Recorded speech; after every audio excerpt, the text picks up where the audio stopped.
Welcome to the Sleeping Almanac. Tonight, the story of how the whole world was talked into a boat. You know the war it led to, or you believe you do. The 10 long years before the walls of Troy, the heroes, the horse, all of it. That story is not tonight. Tonight is the stranger story just before it, the half-forgotten season when the war was still only a rumor crossing the water, and every clever man alive was trying not to be caught by it. Tonight, you will watch the cleverest of them all plow his own beach with salt to escape a promise he himself invented, and you will watch him lose. The one contest of wits he ever plainly lost. You will watch a goddess hide her son, the greatest warrior the world would ever know, in the last place on earth anyone would think to look for him, among the daughters of a king, in a borrowed dress, under a borrowed name. You will watch a peddler come ashore with a pack full of silks and one tall spear, and you will hear the single note of a horn that undid all that hiding in a heartbeat. And at the end of it, in one small bay, you will see 1,000 ships gather and ride at anchor and wait for nothing in all the world but a wind. Stay with it if you can, down to the last chapter, and the famous war will never look quite the same to you again.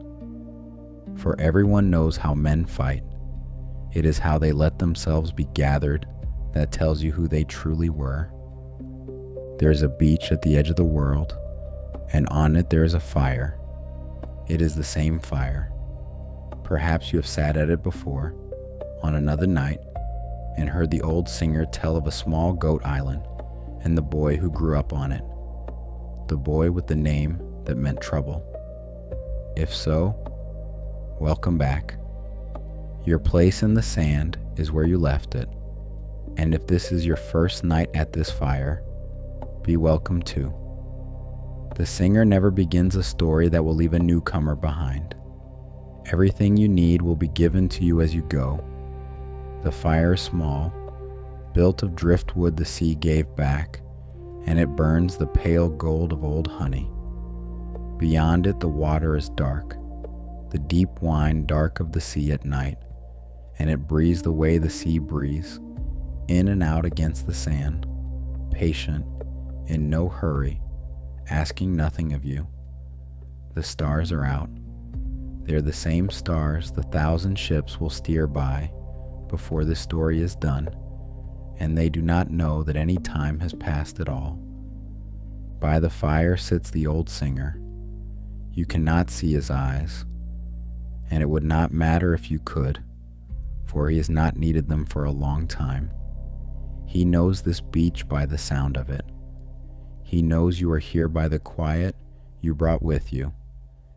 His hands rest on his knees, worn and brown, and when he speaks, his voice is low and worn smooth, like a step that many feet have crossed. Last time, the singer says, I sang you the making of a man, the island that shaped him, the grandfather who named him for trouble, the boar that marked him, the wife he won with one clever bargain, the bed he built around a living tree. And at the end of it, his own long ago cleverness came back around and carried him out of his harbor at first light. Tonight I will sing you what that sailing was for, not the war itself. Never fear that. Tonight is only the gathering, the slow, strange human business of how 1,000 ships and all the kings of a scattered world were drawn together into one small bay, the way the tide draws driftwood, piece by piece, from 100 beaches into one quiet line along the shore. You do not have to do anything now. Settle into the sand, let the fire be warm on one side of you, and the cool night on the other, the way the whole world feels when you're almost asleep and perfectly safe. Close your eyes if they want to close. This story does not need to be watched. It only needs to be near you. The way the fire is near you. The way the sea is near you. Saying the same soft word over and over against the shore. You do not have to follow every word. You do not have to remember any of it in the morning. If you drift, the singer will go on without you, and he will not mind. Out here, drifting is only another way of listening. And one thing, whispered like a promise across the fire, nothing in the story will ever startle you. It is a story about a war, and yet there is no war in it. Not one battle, not one sword raised in anger all night. There are only farewells and disguises and clever men being clever and ships gathering on quiet water and a wind that everyone is waiting for. The fighting stays on the far side of the sea all night where it cannot reach this fire. You can trust this beach. That is what it was made for. The old singer turns a piece of driftwood in the coals. It settles. A few sparks go up and join the stars and are gone. Before the singer begins, one small thing, and then we will not interrupt again.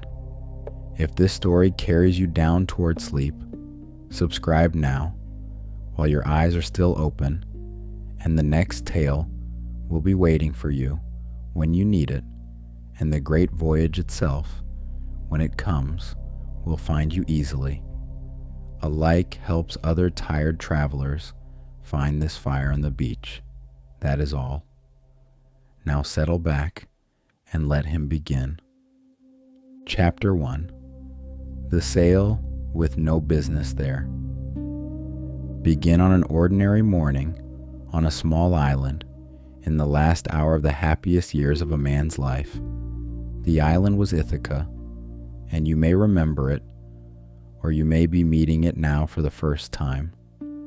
A rough little kingdom of stone and sea and light, so small a strong man could walk it in a morning, goats on the high slopes with their small careless bells, olive trees going silver when the wind turned their leaves, and a harbor so calm the fishing boats leaned against each other all night like tired friends. Its king was called Odysseus. He had a name that meant trouble, given to him in his cradle by a trickster grandfather, and a long pale scar on one thigh where a boar had marked him as a boy, and a great bow hanging quiet on the wall that no other man on the island could string, and a wife called Penelope, who had chosen him years ago, the songs say, not with a speech, but with the simple falling of a veil across her face.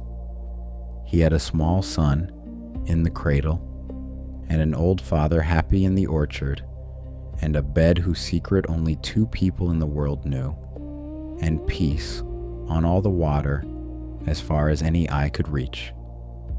And on that ordinary morning, there was a sail on the horizon that had no business being there.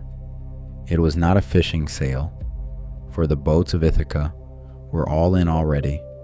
It was not a trader, for traders came slowly with the summer wind, and this sail was coming fast. It stood up off the line of the sea, small and white and deliberate, the way a single written word stands on an empty page, and everyone who saw it stopped and watched it a moment without quite knowing why. The sea that morning was carrying news.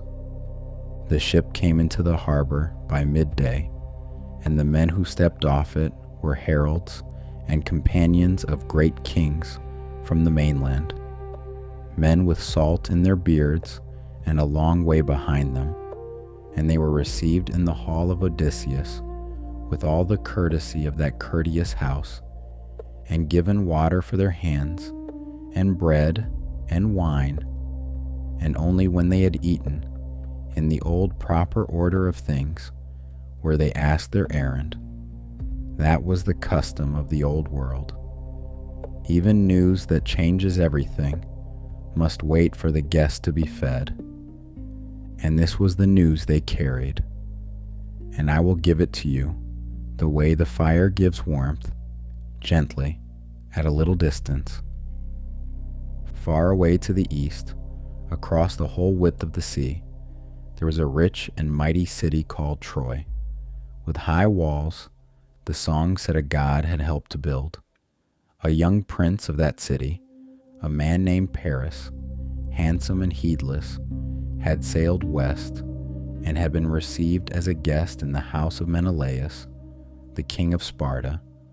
And Menelaus had a wife. Her name was Helen, and she was said to be the most beautiful woman in the world. And it was not flattery, but plain dangerous fact. And years before, every young king alive had gathered in one bright hall to try to win her. And now the guest had done the unforgivable thing. While Menelaus was away, Paris had taken Helen aboard his ship and sailed for Troy. And whether she went willingly or was carried, the singers have argued for 3,000 years. Last time at this fire, the singer said carried, and that is the older way to sing it. But we will not settle it tonight. What mattered that morning on Ithaca was simpler. She was gone. The guest had broken the oldest law there is, the law of the shared roof and the shared table, and taken his host's wife over the sea, and the whole world had tilted a little on its base, and everything loose was beginning to slide toward war. And here the old singer will tell you a smaller, stranger thing, the way the old songs tell it, and you may hold it as lightly as you like. For the singers say this whole vast trouble did not begin in Sparta at all. They say it began years earlier at a wedding on a green mountain, where the gods themselves sat down as guests, the grandest wedding the old world ever held. And into that bright company, an uninvited guest rolled one small golden apple across the floor, with 3 words on it for the fairest, and 3 goddesses each put out her hand for it, and the quarrel over that little apple was handed at last to a young shepherd on a hillside near Troy to judge, and the shepherd was Paris, and the prize he was promised for his judgment was the love of the most beautiful woman in the world. So the singers say, one apple, one vain and lovely quarrel, rolling downhill for years, gathering the whole world as it went. Remember that wedding.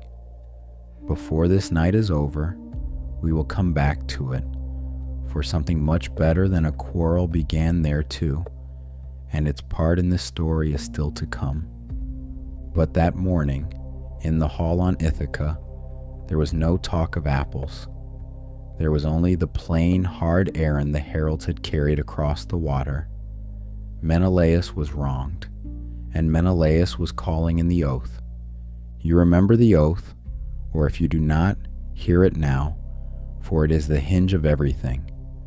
Years before, when all the kings of the world were crowded into one hall in Sparta, each wanting Helen, each armed, each proud, it was Odysseus himself, young and unregarded, who had found the way to keep that room from catching fire. Let every suitor swear, he had said, that whoever wins her, all the others will defend that man's marriage for the rest of their lives. And if anyone in the whole world should ever take her from him, every man who swore will rise up together and win her back, whatever it cost. And they had sworn it, gladly, every king with his hand raised, each man binding himself to protect a prize he still hoped would be his own. It had kept the peace perfectly for years. And now a prince of Troy had taken Helen from her husband, and the oath had woken up. It reached out across the whole map of the world, that old promise, into every kingdom whose young lord had once stood in that bright hall with his hand in the air. One by one it found them, men gone gray now, men with children and orchards and harbors of their own. And it laid its hand on each of them and said, in the quiet way that promises speak, you swore. And the man it was reaching for last and hardest was the very man who had invented it, sitting in his hall on his goat island with his son in his arms, listening to the heralds, keeping his face perfectly still, and feeling, somewhere far down, a door he had built himself swing softly shut. The heralds were fed and lodged and honored, and nothing was decided that day, or seemed to be. But that night, when the house was asleep, Odysseus stood alone a long time in the doorway of his hall, looking down at the dark harbor and the darker sea. Somewhere beyond the curve of the world, 1,000 ships were beginning, very slowly, to turn their heads toward the east, and the cleverest man in the world stood in his own dark doorway, doing what he did best, which was thinking and thinking, this once, of a way out. Chapter 2. The Warning of 20 Years. Here's the thing about Odysseus that the songs do not always trouble to tell you. He was not a man who feared war. He was a man who had done his sums about it, and he had one sum that no other king in the world had been given, and it was a terrible one, and he had been carrying it quietly for years. For once, long before the heralds ever came, word had been brought to him from a holy place, one of those old deep sanctuaries where the future sometimes leaks through into the present like water through stone. And the warning was this: if ever he sailed to a war across the eastern sea, he would not come home for 20 years, and he would come home alone. Every ship lost, every companion gone, all he sailed with stripped away, and the king of Ithaca would come back to Ithaca at last, as a stranger and a beggar, unknown in his own land. 20 years. Say the number slowly, the way he must have said it to himself that night. His son could not yet hold up his own head. In 20 years, that baby would be a grown man, with no memory, not one, of his father's face. Penelope sat at her loom in the lamplight now, young, with the whole of their life laid out before her like cloth on a table. In 20 years, what would the waiting have done to her and to him? His father Laertes was old already, happy and stooped among his pear trees, and 20 years is more arithmetic than an old gardener has. His mother's warmth, his old nurse's fussing, the young dog in the yard, the goats, the harbor, the silver going through the olive leaves. A man could lose every single thing on that list and still be said by the songs to have come home. Other men, hearing such a warning, would have doubted it, or defied it, or drunk until it went quiet. Odysseus believed it. He looked at the warning, the way a sailor looks at a black line of weather on the horizon, without panic and without pretending.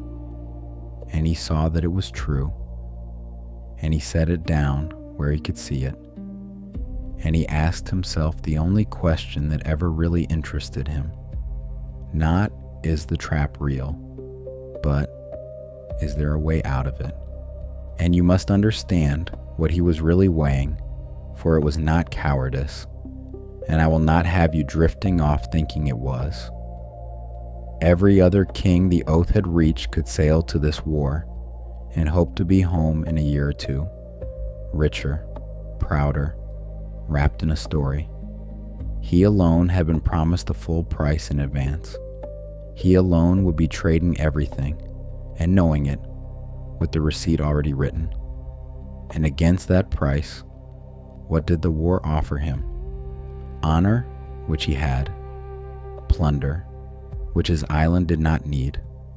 Glory, which he understood better than any man alive, was simply a story told about you when you cannot get home to your supper. He wanted his supper. He was, by every measure he trusted, the richest man in the world, exactly where he stood. And the oath, his own beautiful oath, patient as the tide, had come to collect it all. A madman, though. A madman owes nothing. That was the thought when it finally came, and you can almost hear the click of it, like a key finding its wards. An oath binds a man's word, and a man's word lives in his wits. And if the wits are gone, the word is gone, and the oath slides off him like rain off a roof. No one asks a madman to lead ships. A madman is left at home with his ruin and his family, pitied and forgotten and home. It was the only door out of the trap, and it was a strange low door indeed, and the price of passing through it was the one coin he had never agreed to spend. The kings whose respect he had earned bargain by bargain, perhaps even his own father, would have to believe that the finest mind of the age had simply broken like a dropped bowl. To keep everything, he would have to become, in the eyes of the whole world, nothing. He decided it in a single night. That was always his way. Once the thinking was done, it was done all the way down, every joint of it fitted, and then he moved without hesitating. Before dawn he was in the outbuildings, moving quietly among the sleeping animals, choosing two, and the two he chose tell you everything about the craftsman he was, because any fool playing mad would have simply raved and torn his clothes. Odysseus built his madness the way he built furniture, carefully, with true joints, out of details no sane man could have chosen. He took an ox, heavy, slow, patient, and beside it, under the same yoke, he harnessed a donkey, small, quick-stepping, stubborn, so that the two beasts could not pull together no matter how they tried. No farmer alive would yoke such a pair. That was the point. It was a sentence written in harness leather for the watching world to read, and the sentence said, "This man no longer knows the first things." Then he put off his kingly clothes and put on rough ones, and set on his head the small felt cap of a plain peasant, and filled a sack from the storeroom, not with seed, but with salt. And in the gray before sunrise, while the herald still slept in his guest beds, the king of Ithaca led his impossible team down through the sleeping town, past the leaning boats, out onto the long pale beach, and set the plow into the sand at the edge of his kingdom, and began. Chapter 3. The King Who Sowed Salt. Have you ever watched someone do a piece of work perfectly, even when the work itself was mad? There is a strange peace in it, and you may rest inside that peace while I tell you this, for this is the famous scene, and it is not a frightening one. It is sad and clever, and at the very center of it, where you might expect something sharp, there is only a father's love, standing in plain view for everyone to see. He plowed the beach, up the long shore and back again, just above the reach of the waves, the ox heaving one way and the donkey jerking the other, the plow lurching between them, carving a furrow in the wet sand that was not straight and could not be straight, while the sea came in behind him and calmly erased whatever he had done. And as he went, he reached into the sack at his hip and cast salt into the furrows, with the full easy sweep of a man sowing his best barley, handful after handful of white salt thrown into white sand at the edge of the salt sea. Sowing salt, a harvest no one would ever reap, planted where nothing could ever grow. If you had wanted to draw a picture of a mind that had come off its moorings, you could not have drawn a better one, and he knew it, because he had drawn it. And his face was the masterpiece. He did not rave. Raving can be tested. He was gentle and busy and far away. His eyes were open and empty, fixed on some crop only he could see. When the heralds came down to the shore and stood in a knot at the top of the beach, watching their war leader plow the tide line, he did not look at them. When they called his name, the name every man in the world knew by now, he did not turn his head. He was only a poor farmer, his whole bearing said, doing the day's work, and the day's work was salt, and it was working.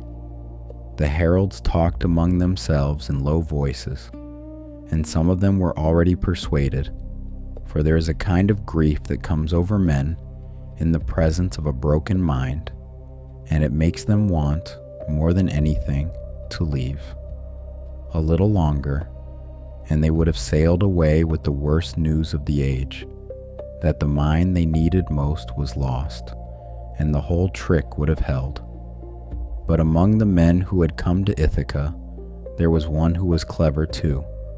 His name was Palamedes, and the songs remember him as a maker and a solver, a man who loved, exactly as Odysseus loved, the moment when a locked thing opens. And Palamedes stood apart from the others at the top of the beach, and he did not talk, and he did not pity. He watched the way Odysseus himself watched, seeing not what a thing looked like, but what it was made of. And what he saw was this: the furrows wandered, but they never once wandered down into the surf, where the plow would have mired. The mad sowing was broadcast wide, but the sack would last exactly the length of the beach. The ruined king had ruined himself before an audience. On the one morning an audience had come. Every plank of the madness was so beautifully joined that Palamedes, running his mind along it, like a hand along a hull, could not find a single gap. And that was what betrayed it. Real ruin is ragged. This was carpentry. But knowing is one thing, and proving is another, and Palamedes understood that if he merely accused, the world would call him jealous, for men were always a little jealous of Odysseus. He needed the madness to undo itself in front of everyone, and so he did the quiet, knowing thing that the songs have argued about ever since. He walked up to the house, and he spoke gently to the nurse, and from his cradle he took the baby. Telemachus, the small son of the house, warm and heavy with sleep, and Palamedes, holding him carefully, carried him down the beach, and the heralds fell silent one by one as they understood, and he walked out onto the wet sand ahead of the turning team, and he knelt, and he laid the sleeping child gently down in the open furrow, in the path of the oncoming plow, and stood back. Now hold the fire's promise, and hear the truth of this plainly, for the promise holds. The baby was never in danger, not for one heartbeat. The danger was never to the child, it was only ever to the disguise. Palamedes had not aimed a plow at a baby. He had aimed a question at a father, the one question no performance can survive, and everyone on that beach knew it. and none better than the man behind the plow, who saw exactly what had been done to him, and knew, even as his own hands were already answering, that the answer was the proof. A madman would not know his own son. A madman would not turn. He turned. Of course he turned. He hauled the team wide with both hands, the ox swinging heavy, the donkey clattering, the plow lifting clear and skidding harmlessly aside across the sand, a wide, gentle arc around the sleeping child, the way a river goes around a stone. And it was over. That was all. No one shouted. Nothing happened at all, except that everything had happened. The furrow bent, and the truth stood up out of it, plain as morning. The hands on those reins had answered before the mind could stop them, the way a father's hands always answer, and in answering, they had signed his name across the whole beach. His mind was whole. His trick was done. He was caught. He stood still a moment, with the rein slack in his hands and the sea coming in around his ankles. Then he took the felt cap off his head, slowly, like a man taking off a helmet after a long day, and let it fall on the sand. And he walked forward, past the plow, and bent down and lifted his son up out of the furrow. The baby had barely woken. He brushed the loose sand from the small warm back and the few grains of salt, and he held the child against his shoulder. And over the small head he looked at Palamedes, a long look, and there was anger in it, a low banked anger, but there was something else in it too, because he was who he was. It was the look one craftsman gives another across a finished piece of work. You found the one nail, the look said. There was only one, and you found it. And Palamedes bowed his head, just slightly, the way you do. They walked back up the beach together, the kings and the heralds, and the man they had come for, carrying his son. Behind them, the ox and the donkey stood dozing in their crooked harness, their work done, though they never knew what the work had been. And behind them, all the tide came in, unhurried, the way it comes in tonight beyond this fire, and smoothed the furrows, and dissolved the salt, and took the whole mad morning gently away, until the beach lay clean and empty, as if none of it had ever happened. The sea does that. It is one of the kindest things about it. And Odysseus said, that evening, what he had already decided.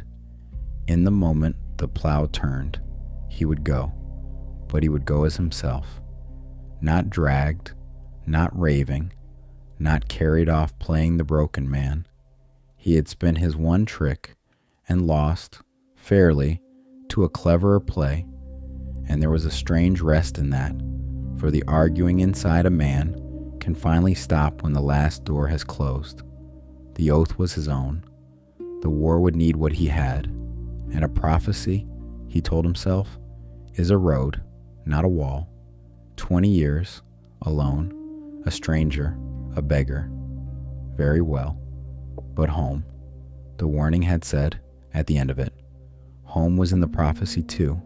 He held on to that, and he would hold on to it through everything that came, the way a man in dark water holds a floating spar. He was going to lose 20 years. He was not going to lose Ithaca. And with that settled, a calm came over the house, and the island felt it, and there was nothing left now but the goodbyes. Chapter 4. The Leaving of Ithaca. The singer has sung leavings before at this fire, and he will tell you a secret about them. The great goodbyes are never made of great things. They are made of small things, done one more time, slowly. And in the few days he had left, the king of Ithaca went about his island, doing small things. One more time, slowly, and the island, which knew him, pretended not to notice, and held very still, the way you hold still when a bird lands near your hand. He had a quiet errand in the great hall first, and he did it alone.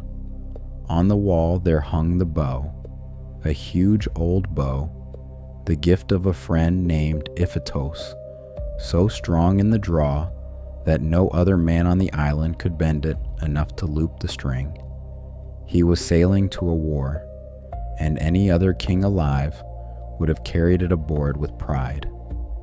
He stood before it a long while that evening. Then he left it on the wall. He would not risk the dear gift of a friend out in the wide world among strangers, and perhaps some deep part of him wanted one strong thing of his left at home, at rest, keeping his place. So the bow stayed, waiting, patient as the island itself. And if you know what that bow does at the far end of all these stories, you know it was the rightest thing he ever left undone. But that is a story for another night, and we will let it rest. To his old nurse Euryclea, who had carried him the day he was named, he gave the keys of the storerooms, which he had held for 30 years anyway, but he gave them formally, so she would have his word to lean on, and she scolded him about his sea cloak to keep from saying anything else, and he let her.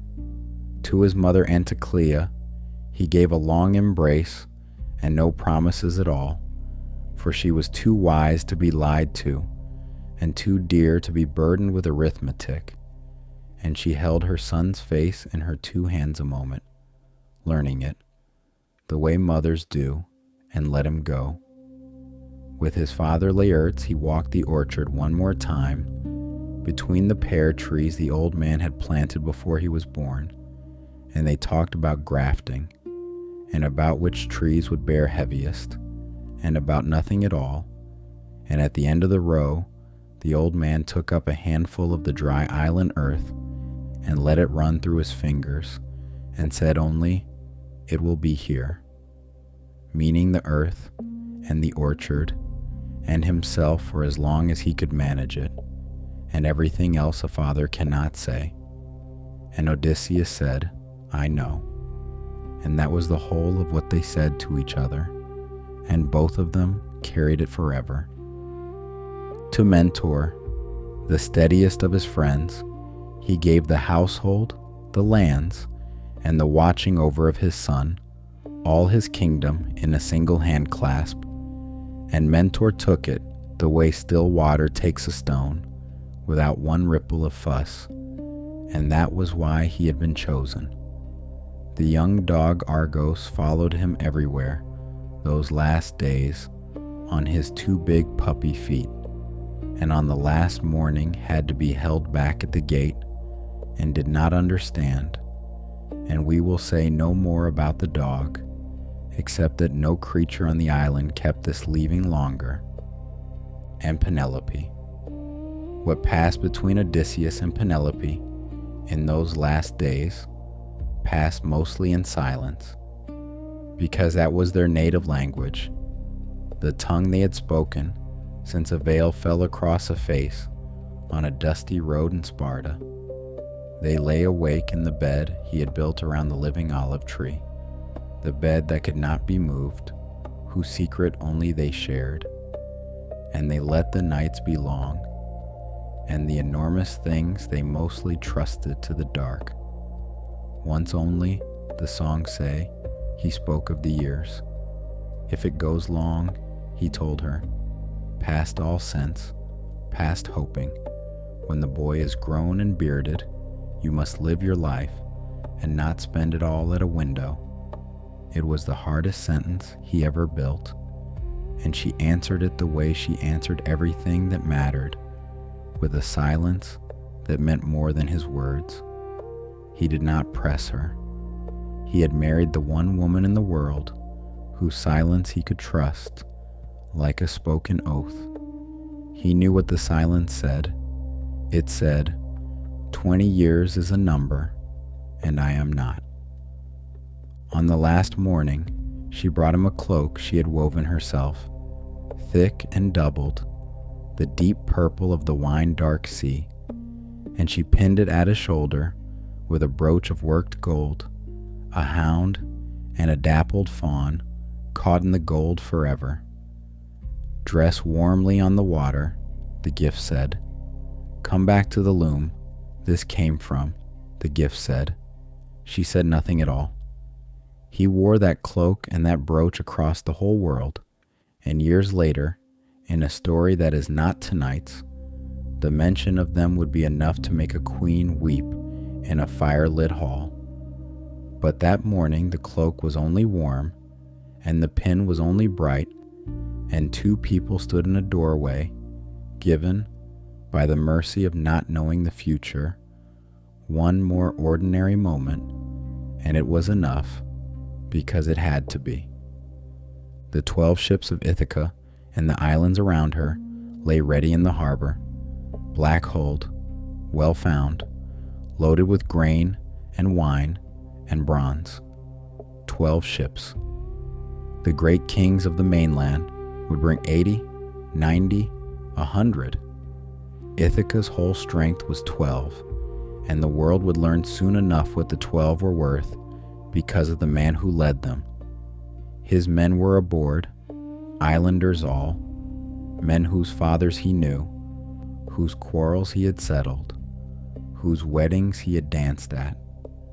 He went down the stone quay in the early light with his son on his arm, and at the water's edge he stopped and held the small warm weight a while, and the child grabbed his beard and laughed, and the sound of that laugh went into him deeper than any oracle ever had, and he handed the boy to his mother, and laid his hand a moment on his old father's shoulder, for Laertes had come down from the orchard to the water, and stepped down into the ship, and did not allow himself to do any of it slowly.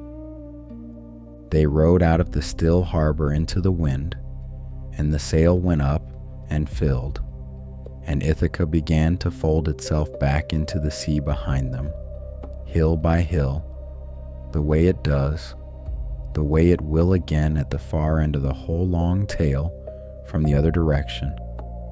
He stood at the stern and let himself have one long look, the way he had promised himself he would, and he did not look away until the last hill had gone under the sea, pressing it all down into the safe folded place inside him where no water could ever reach it. And then it was done. The trick on the beach had failed, and the mourning for it was finished, and that quick mind turned, the way a ship turns, all at once, cleanly, toward the open water ahead.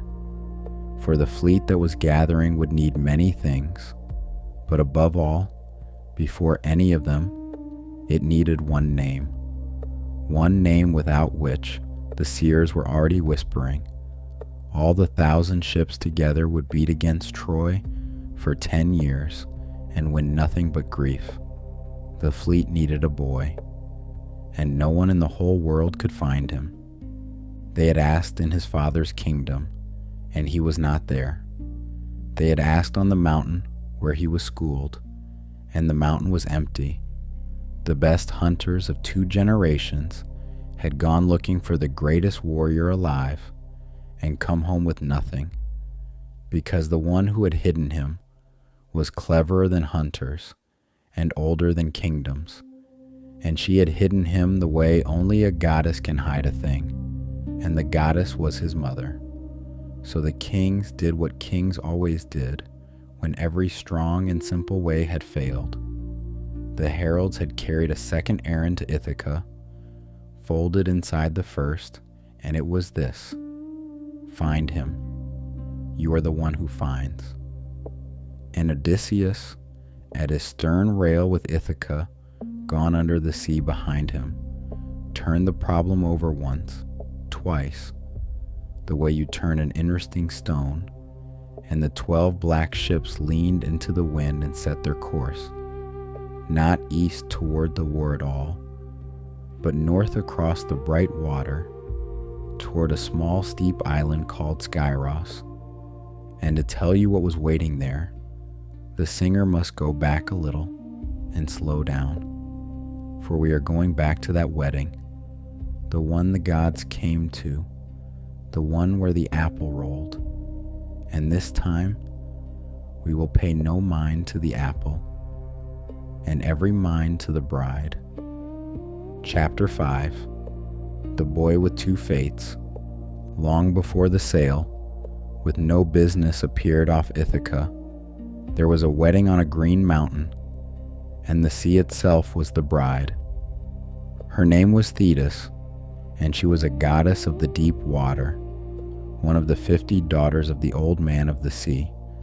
Silver-footed, the songs call her, for the way she came up through the waves like light, and for reasons the singers give differently on different nights, and none of them matter to us now. It was settled among the gods that this immortal lady would marry a mortal man. The man chosen was a king called Peleus, brave and decent, and entirely made of the ordinary dying clay that you and I are made of. And the wedding they were given was the greatest the old world ever saw. It was held on the green slopes of Mount Pelion, and the gods themselves came down to it as guests, all of them with gifts.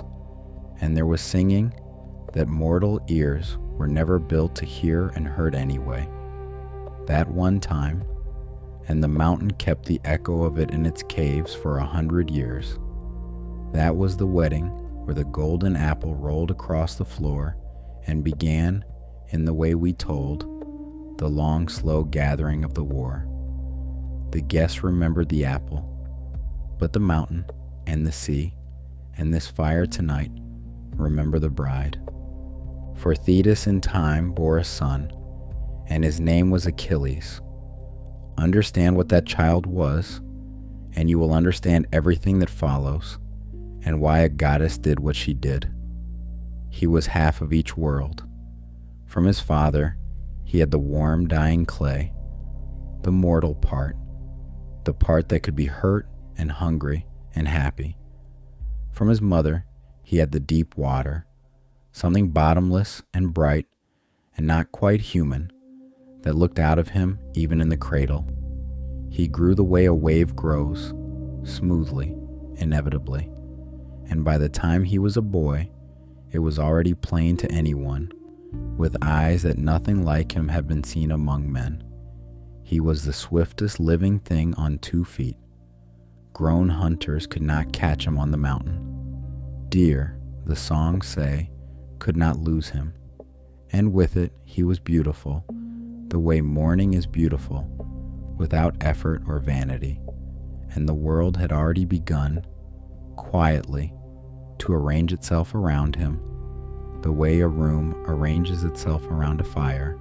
He was schooled on that same green mountain, Pelion of the wedding, and his teacher was one of the strangest and kindest beings in all the old stories. His name was Chiron, and he was a centaur, half man and half horse, but not wild like the rest of his kind. He was old and wise and gentle, the teacher of heroes, and he kept a school in a great cave on the mountainside, and heroes' sons were sent to him the way children are sent away to school now, homesick at first, and then never wanting to leave. Chiron taught the boy to run and to ride, and to hunt, of course. But he taught him more than that. He taught him the healing herbs, which leaf staunches, and which root soothes, so that the most dangerous hands of the age would also, all his life, know how to mend. And he taught him music. He set the lyre in those hands, and taught them to draw out of 7 strings the sound of things too large for speaking, and the boy loved it. That is a true thing the songs keep, and I want you to keep it too, tonight, above all the rest. Long after, In the war we are not telling, when the greatest warrior alive wanted comfort, he did not sharpen anything. He sent for his lyre, and he sang old songs of famous men, with only his dearest friend for audience, in his tent by the sea. Whatever else the world made of him, that was what he reached for. Remember the lyre, the dark can have the rest. But over this bright boy, there hung a strange doubled fate, and his mother knew it. For goddesses of the deep water know the future, the way sailors know weather, by the taste of the wind, long before it comes. 2 roads lay before her son, and only 2, and there was no third, and this is Homer's own truth, not a variant, so hold it as solid ground. Down one road, the boy stays home. He lives long in his father's green country. Quiet years, a wife, children, orchards, gray hair, a full store of ordinary happiness, and at the end an old man's peaceful death, and then slowly, silence. No song, no name. In 3 generations, forgotten, like every happy man. Down the other road, the boy sails east to a war at a walled city, and his name becomes a fire that never goes out, the brightest name of his age and every age after, sung at 10,000 fires for 3,000 years, sung softly at this very fire tonight, and he never comes home. His life burns short and blinding, like a star falling, all of it spent in a handful of shining years, far from everything that loved him first. A long, dim life, or a short, bright one. That was the whole choice, laid out plain with nothing hidden. Now, a warrior might weigh those roads one way, and a poet another way, and men have argued the choice at fires like this one for all the centuries since. But Thetis was not weighing glory against grass. She was his mother. And to a mother, that famous choice is no choice at all. It is simply a locked door and an open one, and you take your child by the hand and walk him through the open one, and you do not look back, and you do not apologize. She heard the first far rumor of the gathering war, the way the deep sea hears everything early, and she did not wait to be asked. She came up through the water one night, silver-footed, to her son's country, and she took the brightest boy in the world, the runner, the lyre player, the half of her heart that could die, and she carried him away across the dark water to hide him, not in a fortress, which is the first place the world looks, not in a wilderness, which is the second. She hid him where no hunter of heroes would ever think to turn his head. And to see where, we must sail to Skyros, and the singer promises you, the fire is at its warmest here, and nothing on that island will hurt anyone, tonight or ever. Chapter 6. The Island of Hidden Things. Skyros stands steep out of the middle sea, a small island of goats and wind, and on its height, above a white town, there was a citadel, and in it lived a king named Lycomedes, with no sons, and a house full of daughters. Picture that court a moment, because it is one of the gentlest rooms in all the old stories. A king grown comfortably gray among his girls, a household that ran on weaving and music, and the small politics of sisters, windows that looked down on the harbor and the wide water, and everywhere the sounds of a house of daughters, laughter down a corridor, a lyre practiced badly, and then less badly, the clack of looms, sandals on stone stairs, doves in the eaves, no army, no ambitions. The wars and the councils of the great world passed that island by entirely, the way the deep sea current passes a cove, which is exactly exactly why a goddess chose it. Thetis came up out of the sea by night with her son, and what she said to King Lycomedes, the songs do not fully keep. Perhaps she told him everything, and perhaps only enough. A king does not refuse a goddess standing wet and silver in his hall at midnight, and a kind king does not refuse a mother, and Lycomedes, to his lasting honor, was both. And so a bargain was struck in that hall, in the dark, in low voices, and the shape of it was this: the boy would stay, and the boy would vanish, not into a cellar or a tower, nothing so crude. He would vanish in the open, in plain sight, at the supper table itself. He would put on the long dress of a king's daughter, and take a girl's name, and live among the daughters of Lycomedes as one of them, another sister among sisters, and the world could search every fortress and wilderness on earth, and never once think to count the girls at a small king's loom. And some singers say the name they gave him was Pyrrha, which means the red-haired girl, for the fire gold color of his hair. And it is a variant, so hold it lightly, but it is a lovely one, and the fire likes it, so tonight the fire will use it. Pyrrha, the tall one, the new sister. Now the singer could make comedy of this, and some singers do. The greatest warrior of the age, elbow deep in wool, and there's a smile in it, to be sure, and you are allowed the smile. He was terrible at the weaving at first, they say, his hands too used to reins and spear shafts, snapping threads he could not even feel. The sisters laughed at him, and then taught him, the way sisters do both at once, and the hands that could catch deer learned, slowly, awkwardly, to spin. He learned the dances too, the circle dances. The daughters danced at the festivals, and if one dancer in the ring was taller than the rest and turned a little too easily, well, visitors were rare, and the sisters closed the ring around him like water. But underneath the smile, if you listen the way this fire listens, it is not comedy at all. It is a spell, and the tenderest one in all these stories. It is a mother wrapping her son in softness itself, in wool and music, and the company of girls, in every gentle thing his short bright road would never give him, as if she could weave enough quiet around him that fate would lose the thread.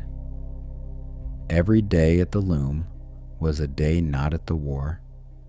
Every small, ordinary evening, lamps and supper and sisters bickering over a comb, was a coin she was stealing back from the brightest and hungriest of futures. She knew she could not hold him forever. Goddesses always know.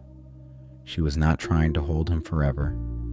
She was trying to hold him one more spring, and another, and one more after that.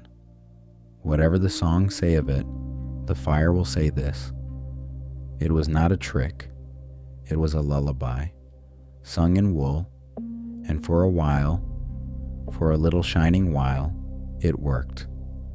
And here the singer will tell you softly what some of the songs tell, and you may let it drift past you like the smoke, for it is a variant, and the old books hold it at arm's length, even while they hold it. They say that among the daughters of Lycomedes there was one called Deidamia, and that she came to know, before any of her sisters, what the new sister was.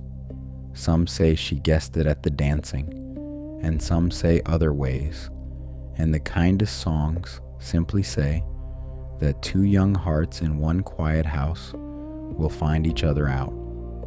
And they say she kept his secret like her own, and that they loved each other in that hidden season, in the way of the very young, entire and secret and sure. and some go further still, and sing that a child came of it in time, a son, who has his own long story far down the years. But those are songs for other fires. Tonight it is enough to know that the hidden boy was not lonely, that on the island where his mother tucked him out of the world's sight, something found him anyway, and it was not the war. It was the other thing. It always gets there first, if it can. So the seasons turned on Skyros. The looms clacked, the doves murmured in the eaves, the tall daughter grew taller. But in the evenings, Pyrrha would slip away from the lamps and stand at the high windows of the citadel, looking down at the harbor and the open sea, and stand there a long time, very still, listening. The sea below said the same soft word the sea says here, over and over against the stones, and something in the boy answered it, and could not tell what it was answering. The deep water half of him turning toward the deep water, the way a sleeping compass needle turns, slow and sure and unaware. His mother, far under the waves, felt it, and knew what it meant, and held the spell a little tighter, and out across that same water, getting closer by the day, sailing north and east with 12 black ships and a hold full of things that glitter, came the man from the Goat Island, who had been caught by one trick on a beach and was bringing another. Chapter 7. The Peddler at the Door. The ship that came into the harbor of Skyros that morning was not a warship, or seemed not to be, and the man who came up the hill from it was not a king, or seemed not to be. He came as a trader, a peddler of the better sort, the kind that calls at island courts twice a year, with a weathered sea cloak, and a stooped, obliging, forgettable way about him, and a back bent under a great pack, and a line of porters behind him, carrying chests. His beard was untrimmed, his hands were quick, his eyes were mild, and nothing about him, nothing at all, would have made you look twice. It was Odysseus, of course. You knew, and the fire knows, and it is one of the quiet pleasures of an old story, knowing what the room does not. But no one in that room knew. He had a gift for becoming someone else, had the king of Ithaca, a gift that would serve him in stranger places than this before all his stories were done. And it was never mostly the clothes. It was the way he could take the quickness in his own eyes and bank it, like a fire covered for the night, until the cleverest face of the age looked simply patient and mild and a little tired and hopeful of selling you something. Word ran up through the citadel, the way word runs through a house of many daughters, which is to say instantly, and in a spirit of holiday. A trader from the mainland, with chests, Lycomedes, a courteous king, and a king who had learned to be careful with visitors, received him in the great hall, and if the old king's eyes rested a moment on the peddler's shoulders, which were not quite a peddler's shoulders, he said nothing, for kings with secrets learn not to ask questions of strangers who might ask questions back. And the daughters came down to see the goods, all of them, in a bright chattering flock, and among them, taller than the rest, quiet at the back, the way she was always quiet when strangers came, walked the sister, called Pyrrha.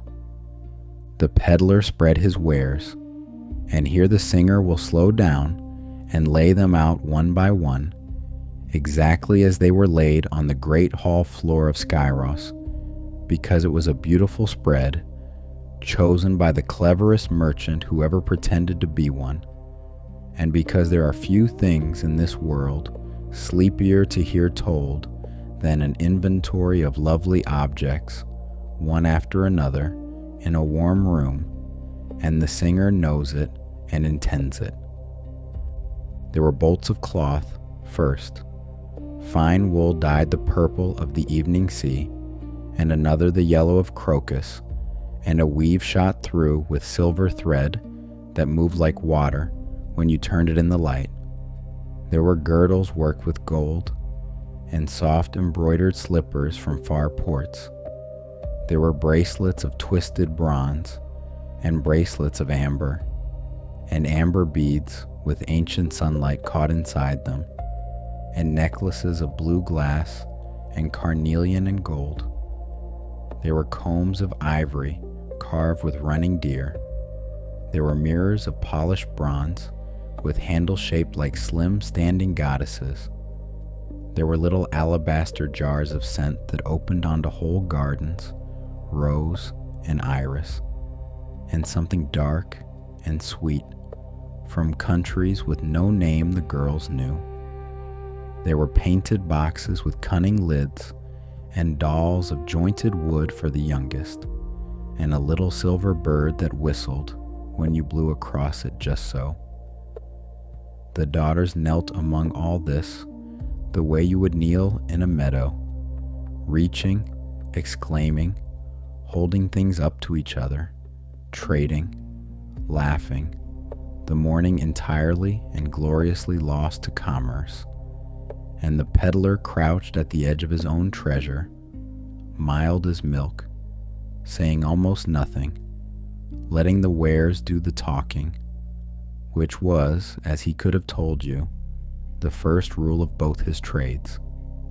And at the end of the spread, laid out with everything else, neither hidden nor displayed, just there, the way a thing is there when a careless man has packed in a hurry, were a few pieces from another world altogether, a shield, round and bossed, of layered hide and bright bronze, polished until it held the whole warm room in it, small and golden, and a spear with an ash shaft, tall and beautifully made, its head bright, its grip worn smooth and sized for a working hand, leaning against the chest, goods for the father of the house. The peddler murmured to no one in particular, or for the husbands of such fine daughters, and he went back to being furniture. And the tall, quiet sister at the back of the flock looked at the combs, and looked at the amber, and looked at the little silver bird, and then her eyes found the end of the spread, and stopped. She was careful. She had had years of practice being careful, and the practice held. She knelt with her sisters. She let a length of the sea purple cloth run over her wrist, and said the right soft thing about it. She lifted a bronze mirror and set it down. But a fire banked is still a fire, and the peddler at the edge of the room, who seemed to be watching nothing, was watching the way he had watched all his life, and he saw what he had crossed the sea to see. He saw the tall girl's eyes go back and back and back again to the bronze at the end of the spread, each time a little longer, the way your tongue goes back to the place where a tooth was. He saw the right hand, quite of itself, quite unnoticed by its owner, curl slightly at her side, around the ghost of a grip. He saw, when one of the younger sisters squealed over the whistling bird, the tall one glance up, not at the bird, but at the doorways. First one, then the other. The old habit of a creature built to know its exits. The peddler folded a bolt of crocus cloth, and inside his own quiet he thought, there you are. But almost as not a proof, he had been taught that himself, on a beach, by a man who would not settle for almost, and the lesson had cost him too much to forget. Eyes can be argued with. A curled hand can be denied. If he stood up now and pointed, The goddess's spell would close over the boy like water over a stone, and there would be soft laughter and apologies, and the peddler would sail away with nothing, and the fleet would wait, and the war would starve. No.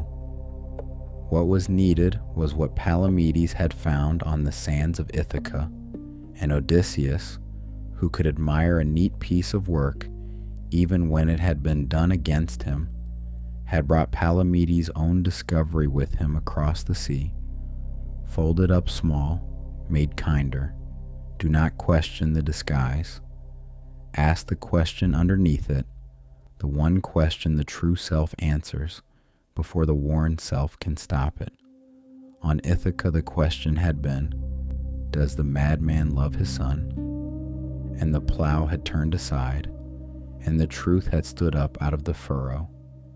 Here, in this warm hall, full of wool and amber, the question would be different, and to ask it, the peddler had arranged for one of his porters, a man of Ithaca, waiting down at the edge of the town, with nothing in his hands but a curved horn, to count slowly to a number they had agreed, and then to sound it.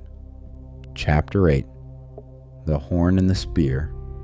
It came up the hill and through the high windows of the citadel from far away, the way light comes into a room at morning. A single note, long and bright and far, held and bending and gone. A horn, sounding down by the harbor, nothing more. Understand that, here at the warm center of the story, and let every muscle you own stay soft while it happens, for nothing on Skyros is wrong, and no one on Skyros is in danger, and the note, in truth, was a question, the gentlest weapon ever carried onto an island. But a horn on the sea wind, in the old world, was a signal, and a signal could mean ships. And the hall of Lycomedes went still, completely, the way a hall full of birds goes still.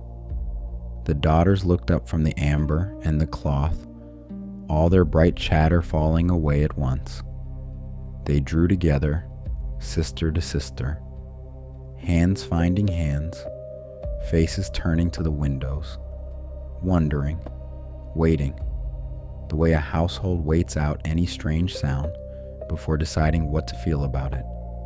The old king rose from his chair. The peddler, mild as ever, seemed to fumble anxiously with his wares, and the tall sister at the back of the room was already moving, not away from the sound, toward it.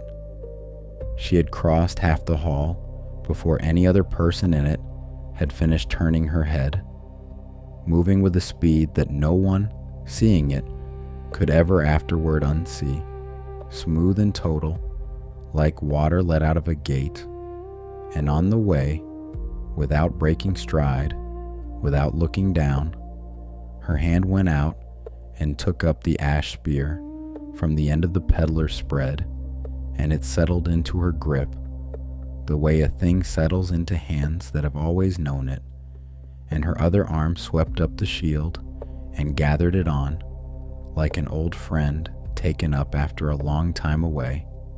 And there, between the daughters of Lycomedes and the open door, facing the sound with the bright bronze steady before her, stood no one's sister at all. Stood a young man with fire gold hair and the sea in his eyes, placed exactly between the ones he loved and whatever was coming, still as a lifted wave, utterly certain and smiling, not fiercely, not at anyone, smiling the way you smile when a word has been on the tip of your tongue for 3 years and someone finally says it. He had not chosen violence. There was no violence in that hall to choose, and there never would be, for no enemy existed, and the horn was already fading over the water. What his hands had chosen, quicker than any spell could catch them, was himself. The shield was not armor that morning. It was a mirror, the first true one he had looked into in years, and what he saw in the bright bronze of it was his own name. The peddler straightened up out of his stoop and was not a peddler anymore. He did it with great courtesy and no triumph at all, and if you know what this man's own unmasking had cost him on a beach with a plow in his hands, you know why. He looked across the quiet hall at the young man with the spear, one caught trickster to another, one true self to another, and he said gently, "The fleet gathers at Aulis, and they are asking for Achilles." And the young man, Achilles, for we may call him by his name now, and how good it feels, after all this hiding, to say it plainly by the fire.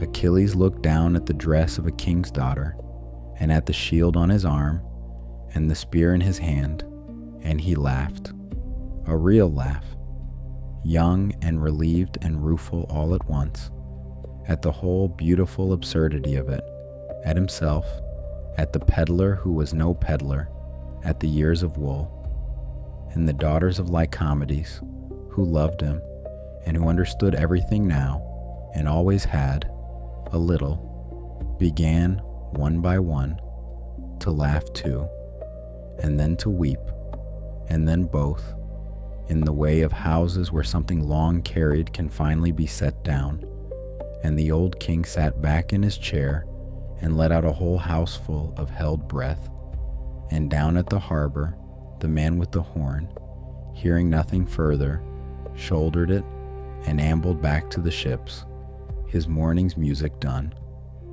One note. It was all it had ever needed to be. What followed was not capture, and you should not remember it as capture. No hand was laid on Achilles. No hand ever could have been. Odysseus sat with him that day in the high room over the sea, the cleverest man of the age and the brightest boy of it, and laid everything out in the open, for the time for tricks was past, and honesty, as his grandfather could have told him, is what a wise trickster saves for the moments that matter. He told him of the oath, and the stolen queen, and the fleet gathering at Aulis, and he told him, plainly, for the boy deserved plainness, what the boy's own mother had always known, the two roads, the long dim one, and the short shining one, and he did not pretend, as a recruiter would have, that there was any third. And Achilles listened, looking out at the water, and when he chose, it was not truly a choosing between roads, the singer thinks, because that choice had already been made in the marrow of him long before, made in the hall the moment his hand closed on the ash shaft, made perhaps on the day he was born half afire. What he chose that afternoon was only what Odysseus himself had chosen. On a beach with the salt still on his hands, he chose to go as himself, not hidden, not spelled, not smuggled through his one bright life in borrowed wool, but out loud, in the sun, under his own blazing name, and the two of them came down the stairs together into the weeping, laughing hall, and it was settled, and even Thetis, rising through the gray water off Skyros that evening, silver and sorrowing, knew that it was settled, and did not fight it, for goddesses always know. She had not lost him. You only lose a thing that is taken. She had been given her stolen springs of him, fair won from fate with her own hands, and no one, mortal or god, could ever take those back out of the sum. It was, she knew better than anyone, what mothers get. It is never enough, and it is never nothing. They sailed on the second morning, the 12 black ships and the boy. The songs say the goodbyes on the quay of Skyros were long, and that the sisters wept and that one sister stood a little apart from the rest, at the end of the stone quay, very still, with her veil drawn across her face in the wind. And if the songs are right about her, and about everything, then she was carrying more than a farewell, and hold that lightly, and let it go, for her story belongs to another fire. Achilles stood at the stern rail, as Skyros folded itself back into the sea, hill by hill, the way islands do, the way another island had done for another man not many mornings before.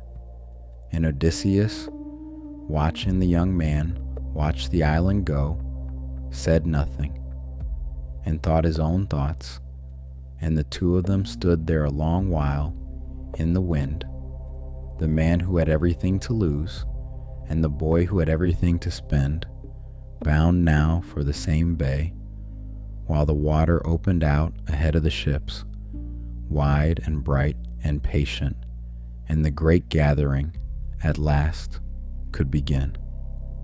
Chapter 9. The Bay of 1,000 Fires. There is a place on the coast of the mainland where the sea narrows between the shore and a long island, and the water in that narrow place is strange, and has always been strange, and it is called Aulis. The channel there runs like a river, and then slows, and stops, and turns, and runs back the way it came, many times in a day, as if the sea in that one place had never made up its mind. Fishermen born on that strait learn its changes the way you learn a grandmother's moods, and strangers only stare. The bay beside it is wide and sheltered, ringed with low hills of pine and thyme, and in ordinary years it held a fishing fleet, a scatter of hulls, smoke from a few small villages, and nothing else at all. It was nowhere in particular, and it had one gift, and only one. It was deep enough, and wide enough, and calm enough to hold every ship in the world at once, which is why, in the year the oath woke up, the whole world came there. They came in the way the singer promised you at the start, the way driftwood comes to a beach, piece by piece, from everywhere, on every tide. First a handful of hulls from the near coast, beaching along the southern curve of the bay, then sails every morning on every horizon, singly and in pairs, and then in long processions, black ships and red-prowed ships, high-sided ships from the rich plains, and lean-patched ships from islands as small as Ithaca, each with its king or its captain, each with its banner and its boast, sliding into the bay day after day after day, week upon week, until the beaches were rowed with hulls as far as a man could walk between morning and midday, and still they came, the hills filled with tents and huts and horse lines. Smiths set up their forges, and the ring of hammers drifted across the water all day, and the smell of pitch and cut pine and bread, baking in 1,000 camp ovens, settled over the bay and became its weather. By night the shore became a second sky, cooking fires by the 100 and the 1,000, strung all along the water's edge and up into the folds of the hills, and the black bay between them giving every fire back, so that men standing on their decks at anchor seemed to ride at the center of a slow wheel of stars, stars above and stars below, and many of them, saying nothing, simply stood and looked, because they knew, however plain their own lives had been, that they were inside the largest thing that had ever happened. And it was, in those weeks, one enormous reunion. That is the part the war songs skip, and it is the best part, so the fire will keep it. For the kings who came ashore at Aulis were, so many of them, the same men who had crowded one bright hall in Sparta a generation before, when they were young and unmarried, and sure, everyone, that Helen would choose him. The suitors of the oath, gray now at the temples, thicker, richer, easier to make laugh. Here was the huge one, Ajax, vaster than ever, who still carried a shield like a moving wall, and still said little, and still missed nothing. Here was Diomedes. Here was Idomeneus of Crete. Here were faces from that long ago hall, grown into the faces of fathers, calling to each other across the water as their ships came in, waiting ashore to grip arms and measure bellies and name each other's sons. And with them came men the oath had never bound, who sailed for friendship and for counsel. Here was old Nestor of Pylos, who had sworn no oath and courted no one, for he had been old already when these gray kings were the young men of that bright hall, and was older now, and gladder than ever to explain it. He had outlived 2 whole generations of men, had Nestor, and ruled content among the third, and his advice was long, and his stories were longer, and the young captains rolled their eyes at him exactly once, and then sat down and listened and kept listening, because inside every long story was a thing worth having. And walking among them all, greeted on every beach, was the one man who had made that hall in Sparta end in handshakes instead of knives, the man whose clever oath had summoned every ship in this bay, including, as he alone fully appreciated, his own 12. If there was a bitterness in that for Odysseus, and there was, he kept it banked, and spent his evenings going from fire to fire, learning the fleet the way he had once learned an island, cove by cove, man by man, because that was his way, and because a thing understood, he had found, is a thing half tamed.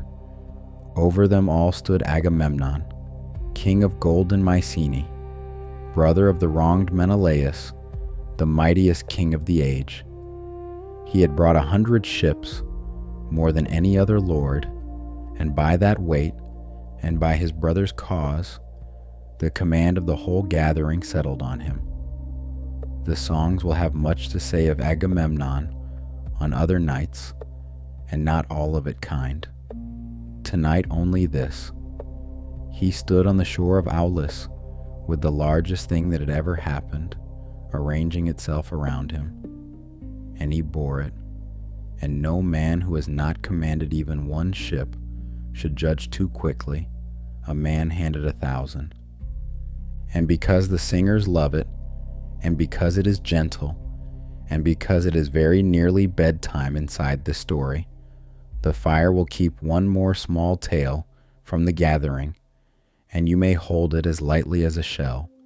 It is said that a rich king of a far island, Cinyras his name, had once promised the gathering 50 ships, and when the fleet assembled, his contribution duly arrived, 1 ship, 1 real ship, and behind it, bobbing on a line, 49 little ships of baked clay, toy ships, each with its tiny clay crew, launched onto the sea in solemn fulfillment of an oath of 50. The kings on the beach stared. Someone began to laugh, and the songs do not agree on what was done about it, and it does not matter, for the fire keeps the story for a different reason. It keeps it because somewhere in the world that year, there was one man who heard what the war asked of him and answered with toys, and sailed nothing anywhere, and stayed home under his own fig trees. The singer does not say he was right. The singer only says that of all the men in this story, he is the one the sleepy hour understands best. Now let him bob away on his line of little clay boats, out of the story, smiling, and let us come back to the bay, where the last sails were arriving, and the water could scarcely be seen for hulls, and the time had come at last to count. Chapter 10. The Counting of the Ships. To count 1,000 ships, the old world had no ledgers large enough, and so it used the only vessel that has ever truly held such things, a singer's memory. And here the old man at our fire lifts his head a little, for this is his own trade's oldest task, and even he admits, must ask for help with it. The singers of old, before a great counting, would call on the muses, the 9 daughters of memory herself, who see everything and forget nothing, and the old man at the fire whispers his own small version of that prayer now, to memory, kindly memory, keeper of all the ships and all the names. And then, in the low, unhurried voice of a man rocking a boat's tiller at dusk, barely above the sound of the tide, he counts, and you are not asked to remember any of it. You're only asked to float on it, for a counting like this is not information. It is a current, and it goes one way, and you may go with it. From golden Mycenae, 100 ships, the most of any king, Agamemnon's, their prows dark, their crews the flower of the rich plain, and from Lacedaemon of the wide ravines, 60 ships, and Menelaus before them, the wronged king, the whole cause of the counting, burning quiet as a lamp. From sandy Pylos, 90 ships, old Nestors, their benches deep with 3 generations of his teaching. From Argos of the great walls, and Tyrans of the huge stones, 80, and young Diomedes leading them, of whom the songs will one day say astonishing things. From Crete of the 100 cities, 80 more, and steady Idomeneus their king. From the high green pastures of Arcadia, far inland, where men lived their whole lives without once seeing salt water, 60 ships, every hull of them borrowed, for mountain men owned no boats, and Agamemnon had lent them his. From Salamis, 12, but every man aboard them worth 2, for Ajax the enormous brought them, and his shield filled the stern of the first like a second sail. From Athens, 50 ships, and Menestheus leading them, of whom it was said that no man alive could equal him at setting horses and shielded men into fair order. No man, the songs allow, but old Nestor himself, who had the years on him. And from Euboea, the long island itself, the very shore that makes the narrow water of Aulis, 40 ships of the Abantes, who wore their hair cropped close at the brow and long down the back, so that even in that crowd of thousands you knew them at a glance. From the Boeotian shore itself, the home water of Aulis, 50 ships, and 60 men on every one. From Tricca, 30 ships, and leading them the 2 sons of Asclepius, the healer, Machaon and Podalirius, physicians both, wise in the same gentle herbs old Chiron taught, and every man in the fleet slept a little easier for knowing whose hand sailed among them. And from Pherae, beside the lake, 11 ships, and Eumelus their lord, who drove the 2 finest mares in all that host, like to like in coat and in age, so level across the backs that a builder's line could have lain upon them and not tipped.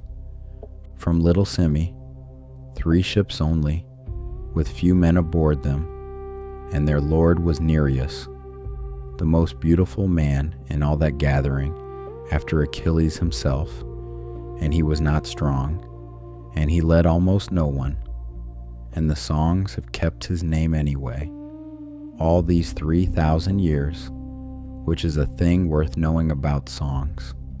From Thea in the north, where the grass is deep, 50 black ships, and at their head with his dear friend Patroclus beside him.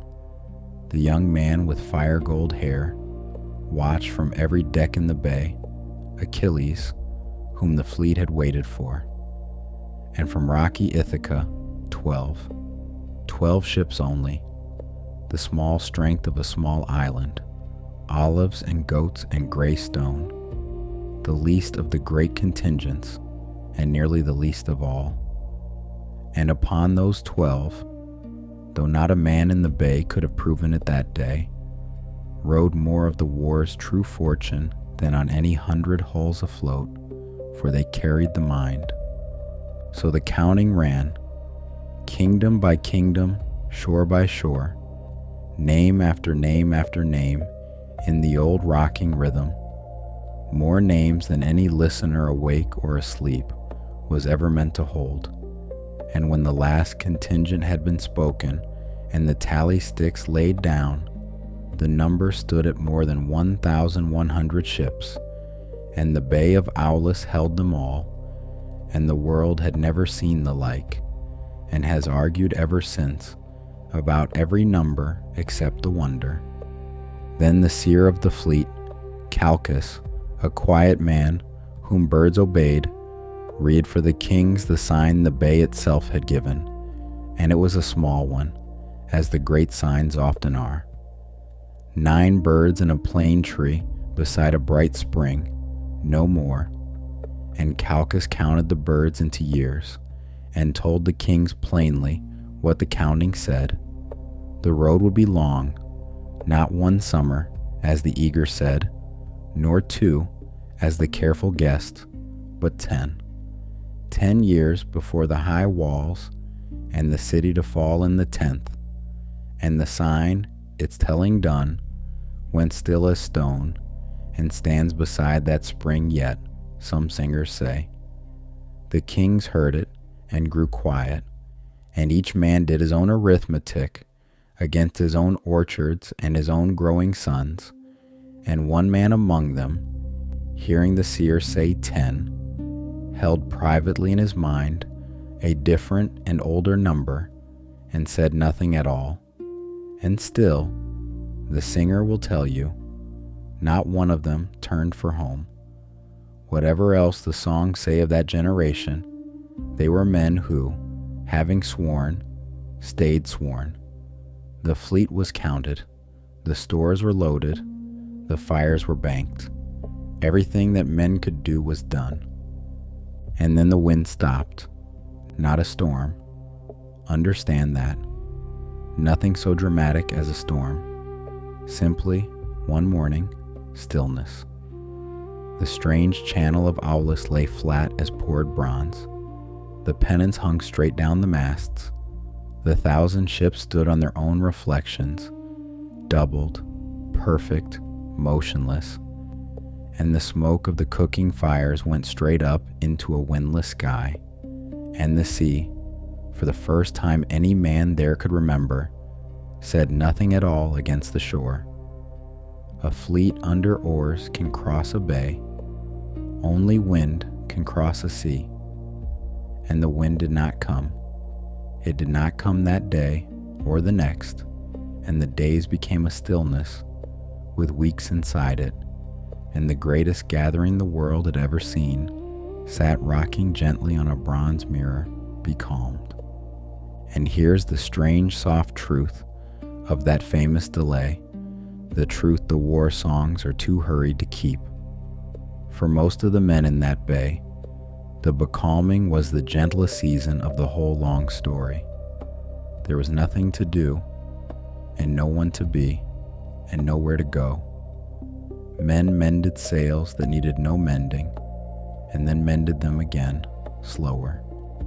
They swam in the flat, warm shallows in the evenings, 1,000 ships worth of kings and rowers, floating on their backs in the still water like boys. They wrestled on the sand, and raced on the tide flats, and taught each other the songs of their different shores, so that melodies from Crete settled into throats from Pylos, and lived there for 60 years. Nestor told the entire story of his life, twice, differently. Achilles played the lyre in the evenings on the deck of his black ship, and the music carried in the still air the whole breadth of the anchorage, and oarsmen 3 kingdoms away stopped talking to hear it. The great war, all its shining armor stowed, lay on a warm beach for weeks, doing exactly what you are doing now, which is nothing, beautifully. And if the kings chafed, and some kings chafed, the sea did not care, and the sky did not care, and the pennants hung straight down, and the world was allowed, for one last strange golden pause, to stay exactly as it was, whole and gathered, and at rest, with everyone still in it. But the stillness was waiting on more than weather, and the fire will tell this part plainly and gently, for its promise holds here too. At last the kings asked Calchas what the sky was waiting for, and Calchas listened a long while and came back slowly and did not want to speak, and spoke the hard word.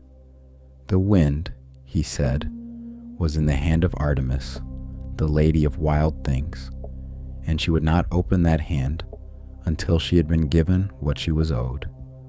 And the price he named was not gold and not ships.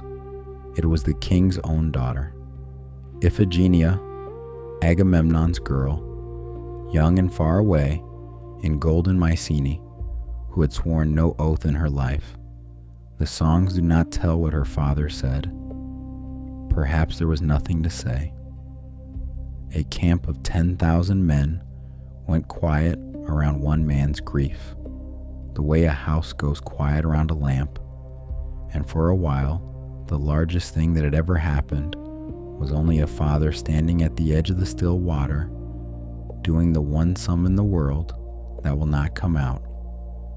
So she was sent for, and the songs say she was told she was coming to be married to Achilles himself, and you may hold that lightly, for it is the sad kindness of the old singers, who could not bear to send her across the water on anything but a glad errand. And now, hear the telling this fire keeps, as old as any of them. At the very edge of the hard thing, the goddess herself would not have it so. Artemis came down over Aulis like a silver mist off the sea, and took the girl, lifted her clean out of the world's sight, the way a wave lifts a shell, and set a deer in her place, and was gone. Some singers tell it crueler, and those songs are for other fires than this one. At this fire she lives.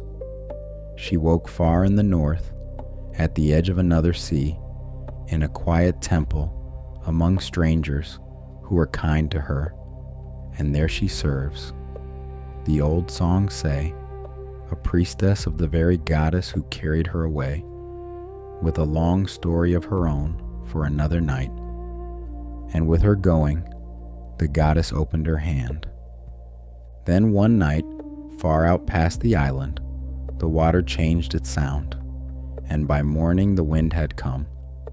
It came fair and full and steady out of the right quarter of the sky, smelling of open sea, belling the pennants out straight toward Troy, and the whole bay woke to the snap and rustle of it, running through 1,000 riggings, the great fleet stirring at its anchors like a field of grain, remembering what wind is for. The waiting was over, and the men who felt that wind on their faces took it. The songs say, the way men take most large things, 2 ways at once. There was gladness in it, the long stillness ending in a sound, like the whole sea sighing with relief. And under the gladness, quieter, there was the other thing, the grief and the mercy folded together into the same fair weather.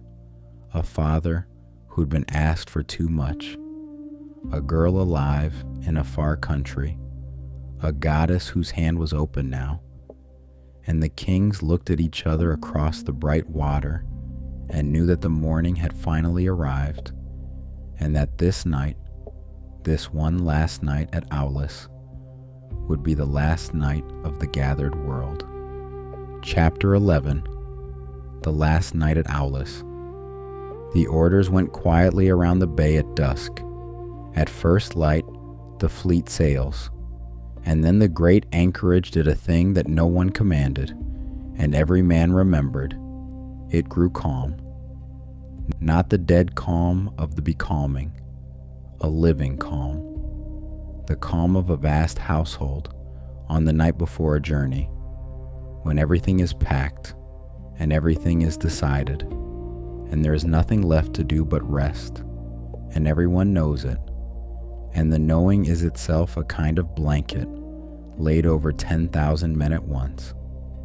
The fires along the shore were banked early, red and low. The songs at the fires were the slow ones that night, the old ones, and they ended early, trailing off rather than finishing, the way songs do when no one wants to be the voice that stops. Men laid down in their cloaks by the embers, or on the decks under the open sky, and the talk fell away, and the bay filled up instead with the small sounds. And the singer will give you the small sounds now, one at a time, slowly, and you may lie down among them, for this hour of the story is furnished entirely for sleeping. Water, first. The little lap and knock of still water against 1,000 hulls, all around the bay, overlapping, endless, the sound a sea makes when it is minding children. Rope against wood, softly, somewhere, and then again.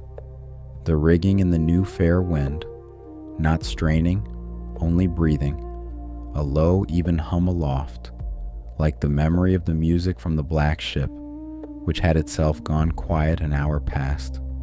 The lyre laid down, the bright head asleep at last. Sentries' voices at the far ends of the beach, calling the watch to each other across the dark, unalarmed, unhurried.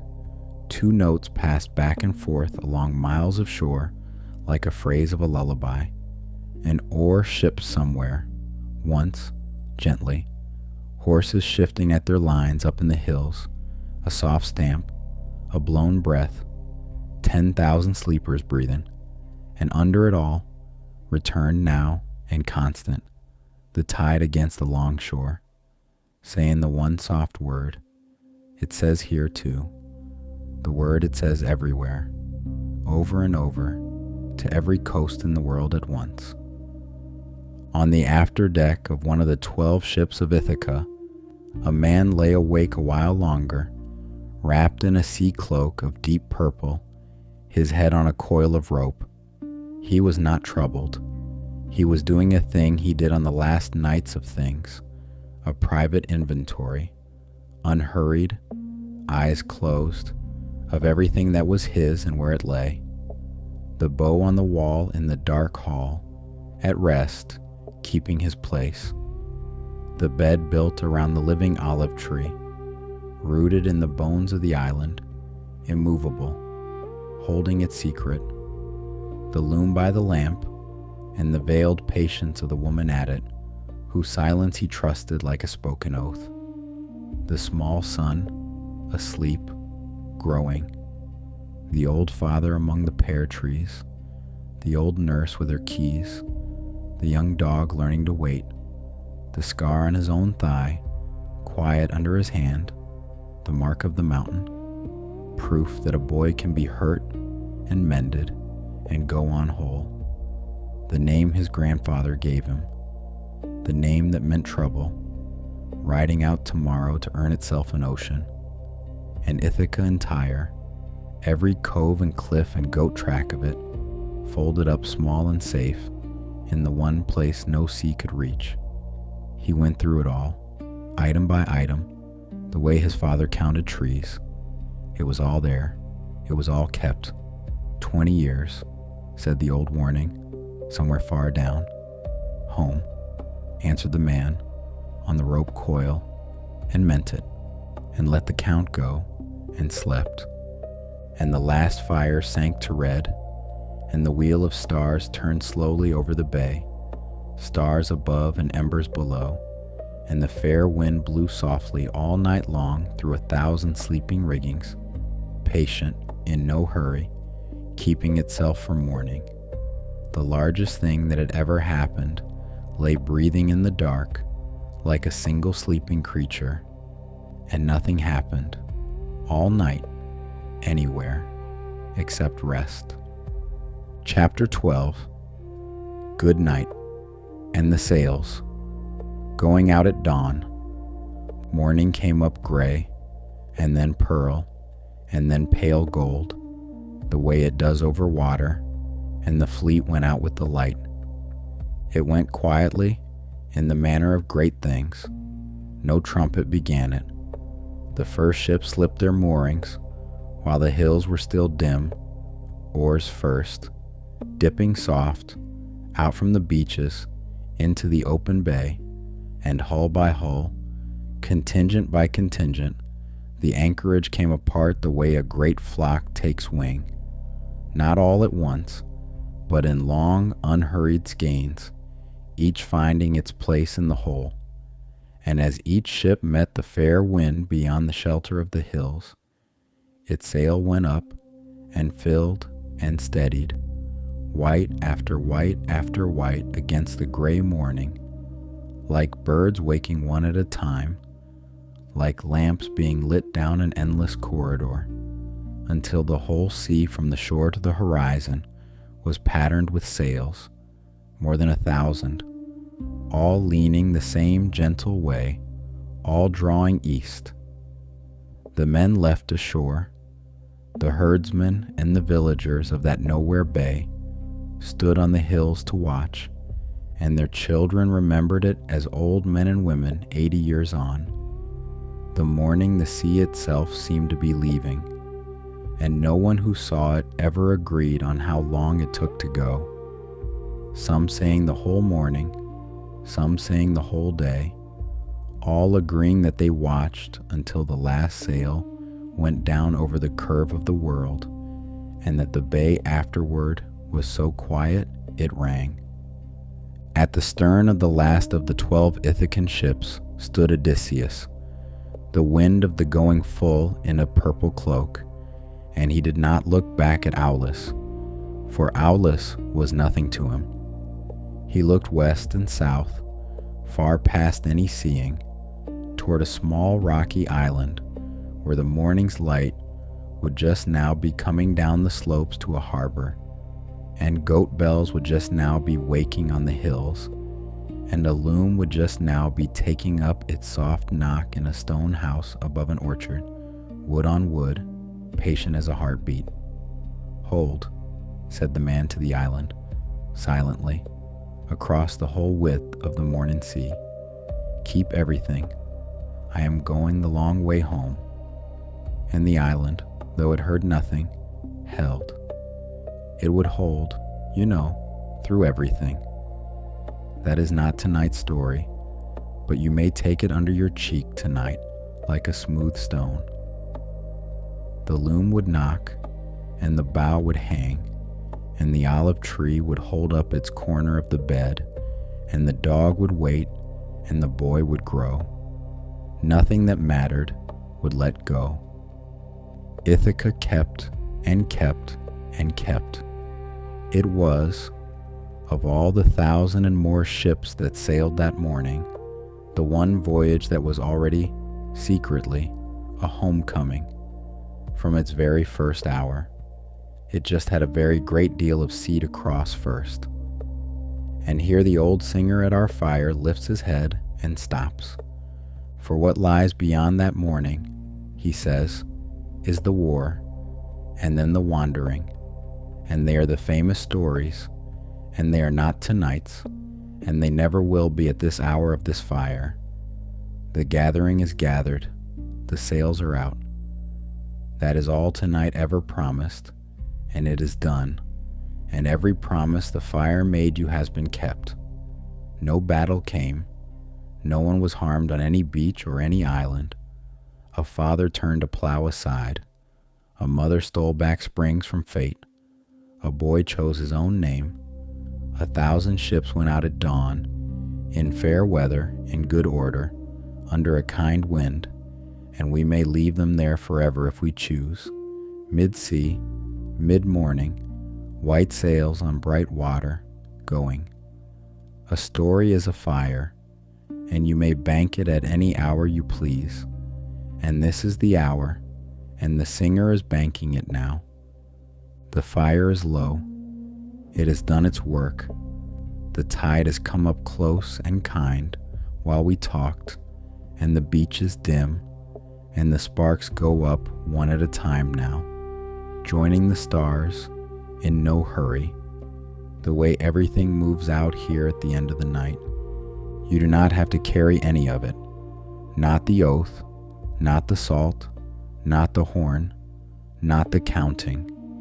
Let it all stay here by the fire with the old singer, safe, where he keeps such things.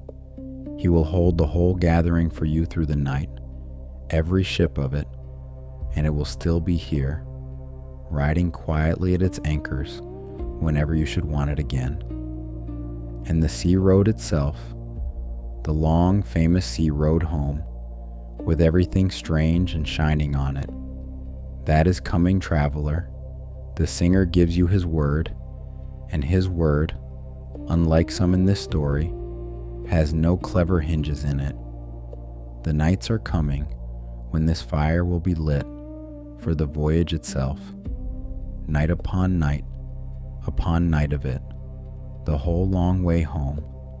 The sea road is long, and it belongs to the nights ahead, and it will wait for you as patiently as the island waits.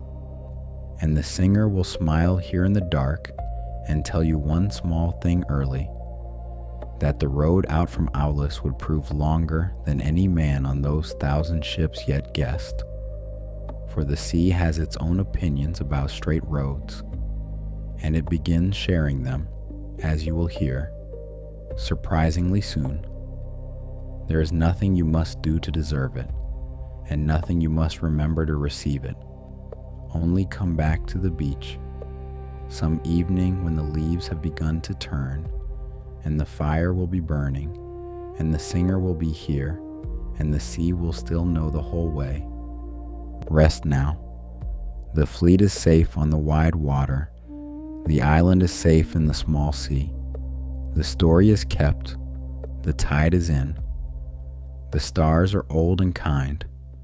Your breathing has found the pace of the waves, or the waves have found yours. It does not matter which.